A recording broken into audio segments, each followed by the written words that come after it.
Hi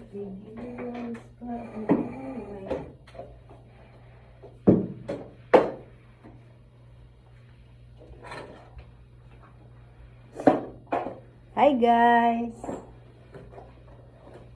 Yan ang daily routine ko guys pag may pasok.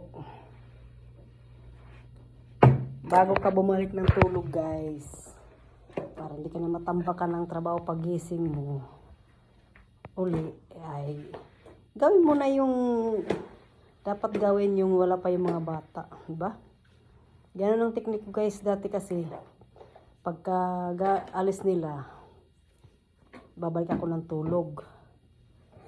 Pero now kasi iniisip ko pagising ko, tambak ang trabaho ko. Magluluto, mag-asikaso, lahat. So ginawa ko, pagising ko ng 5, di na ako babalik muna ng tulog niyan. Ligpit muna ako lahat, ligpitin ko yung mga yung inaalisan ng mga alaga ko. Para mamaya,